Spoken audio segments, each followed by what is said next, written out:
Before the legend of Yellowstone was carved into the land, there was a man who left it behind, a man who walked into war and vanished from history. But you can't outrun your blood forever.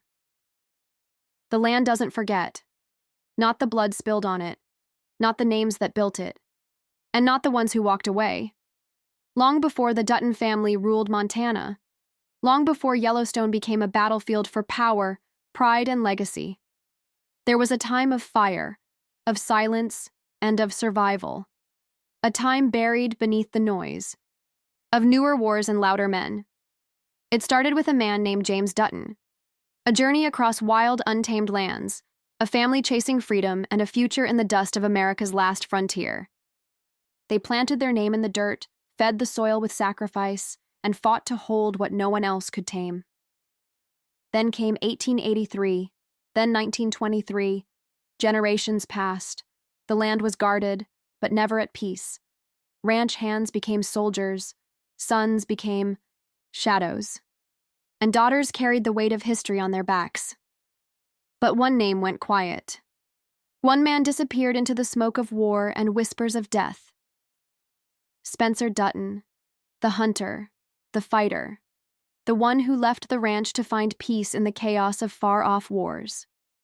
His story felt like it had ended long ago, with the crash of gunfire and the silence that followed. But now, in 1944, the silence is breaking, and Yellowstone, the land, the family, the name, is about to face a storm it thought it had buried. The trailer opens with a slow zoom through fog rolling across the Montana hills. The screen flickers to grainy film textures, a blend of old war footage and burning landscapes. A hawk soars above a quiet ranch. In the distance, a man-shaped figure on horseback watches from the ridgeline. The wind shifts, cut to a black screen. From the world of Yellowstone. A sharp violin sting slices through silence. The Dutton Ranch fades in, quiet, but tense. The sky is heavy with clouds. The barn doors creak open. A leather coat swings in slow motion. A rifle leans against a fence post. Ghosts of the past seem to drift through the yard like smoke from an old fire. The voice returns. They thought the war had taken him. They thought the ranch would move on. But legends don't die. They reload.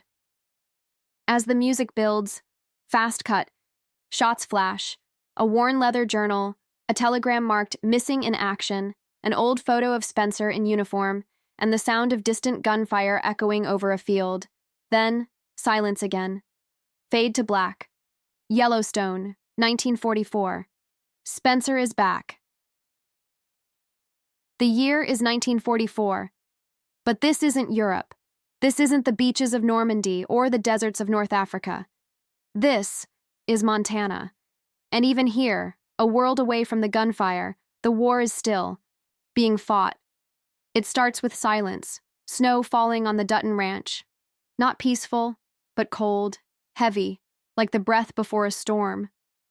Horses stand still, sensing something not yet seen, a storm that doesn't come from the sky, but from the past. Cut to a wide shot, endless fields covered in frost. A train roars across the landscape, steam screaming into the dawn. On board, a single figure, back turned, head down, wearing a worn military coat. No face shown, just the shadow of who he was.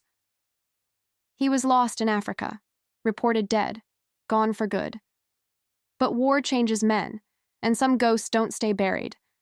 As the music builds, the screen flashes with flashes of World War II, grainy black and white footage of tanks rolling through rubble, soldiers writing letters under dim lanterns, and a flash of Spencer crouched behind sandbags, rifle shaking in his hands. Then, silence again. A low wind whistles. A typewriter hammers out a date. July 1944. Missing in action, overlay text follows. The world was at war again. So was Spencer Dutton. Quick montage. Boots slamming into mud. Artillery fire lighting up the desert night. Soldiers shouting orders in a language you can't hear. The world around him is chaos. But Spencer Spencer moves like he's been living in it for years, and then, just like that, he's gone. Back to Montana. A truck rolls through the gate of the Dutton Ranch. Its tires crunch the gravel, slow and steady. A shadow steps out. No one sees his face. Just the look in others' eyes when they do. Cut to, a ranch hand drops a feed bucket. A woman stops mid-sentence. A man in a cowboy hat pulls off his gloves, stunned. You were dead. I was. Now I'm not. The screen cuts to black. The war followed. Him home.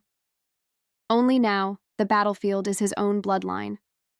Some men come back looking for peace. Spencer Dutton came back looking for answers. Cut to a dusty barn, doors swinging wide open. Footsteps echo on wooden planks. A hunting knife shines under a single light bulb. The wind picks up again, this time carrying something darker. The scent of betrayal. The weight of history. Voice. Drops low, colder. But this isn't just about war. It's about the land, the name, the price of being a Dutton. Fade into a grainy photograph being burned in a fireplace. Spencer in uniform, standing next to a man we don't recognize. A map of Montana pinned to a wall. Pins and notes marked Bozeman, Billings, Blood Debt. Then a line, sharp, final, cuts through the noise. Spencer is back, but he's not alone. The section ends with a dramatic shot. Spencer's silhouette standing on the ridge, coat whipping in the wind, the valley below glowing with sunrise. Black screen. One word appears, burning into frame. 1944. They say the land remembers who leaves it, but what no one tells you is how it reacts when that person comes back. The wind shifts the moment his boots touch the ground. The soil feels different. The horses grow restless. The trees stand still like they're waiting to see what he'll do next. Spencer Dutton has returned, but not the same man who left. Cut to a slow-motion shot. Spencer's silhouette stepping down from the train. Not his face, just the heavy sound of boots on gravel, the frayed edge of a military coat, the worn leather of a duffel bag dragged behind him like a body. A woman watches from the porch. She doesn't move. A ranch hand grips his hat like he's seen a ghost, because he has. He came back with nothing, and everything broken. The screen flickers, old memories, overexposed images, Spencer laughing on horseback as a boy, Spencer hunting alone in Africa, Spencer covered in blood, kneeling over someone we can't identify. The image burns away, voice drops to a whisper. There are men who leave to escape the war, and men who leave because they are the war. A rusted gate creaks as it closes behind him. The ranch hasn't changed, but everything inside it has. The house is colder, the family thinner. There are faces missing at the dinner table. Old tensions live just beneath the surface, like cattle bred to hide their rage until the fence breaks. Quick cuts, Spencer standing in front of the family graves, hat in hand. Spencer gripping a whiskey glass, staring into nothing. Spencer in the barn, running his hand along the same rifle he left behind. He fought for strangers overseas. Now he has to fight for a name he barely remembers. One night, a fire breaks out in the distance, not wild, planned. Flames licking the sky as Spencer stares from the hillside. He doesn't move, doesn't blink, because he knows what's coming. You can leave the war, Spencer, but it never left you. A brief flash of violence, Spencer slamming a man into a wooden post, yelling off mic. Another man, bleeding from the mouth. A brand seared into cattle. And then, calm again, as if nothing happened. Then a voice, faint, a younger ranch hand whispering, "He ain't like the rest of us. He don't run, he don't forgive, and he don't forget." Cut to Spencer alone in the woods. Snow falls silently. He kneels beside a marker, not a grave, but a message carved into stone. They took everything. His hand closes around a bullet. Cut to black. Spencer is back, and this time, he's not here to save the ranch. He's here to burn down what tried to destroy it. A storm rolls over the mountain, lightning flashes, and for the first time, we see his eyes, not rage, Not sorrow, something else, purpose, revenge, a reckoning. The music swells, a gun is loaded, a horse rears back, a shadow crosses the front porch of the Dutton home. The screen cuts to black again. One line fades in. Spencer Dutton has returned, and he's not asking permission. The house is still standing. The land still stretches for miles. The cattle still move through the fields, but nothing is the same. The Dutton family may wear the same name, but the blood that binds them has thinned. The fire that once protected this ranch now flickers in every room, ready to burn it down from the inside. Spencer walks into it, not like a savior, not like a brother, but like a lit match tossed into dry grass. Cut to quiet stares across a dinner table. Forks clink. No one speaks. A hand reaches for a bottle of whiskey. A younger cousin shifts in his seat. Someone clears their throat, like they want to speak, but don't dare. You left, Spencer. You told me to. I didn't tell you to stay gone. Tension hums like wire stretched too tight. Outside, the ranch is showing its cracks. Fences cut. Livestock stolen. Men paid to watch the land now look the other way. There's a new sheriff in town, and he doesn't wear a badge. A flash of a figure in a tailored suit. New money. Slick hands. He doesn't want the ranch. He wants what it stands on: oil, water, power. Spencer watches from a distance.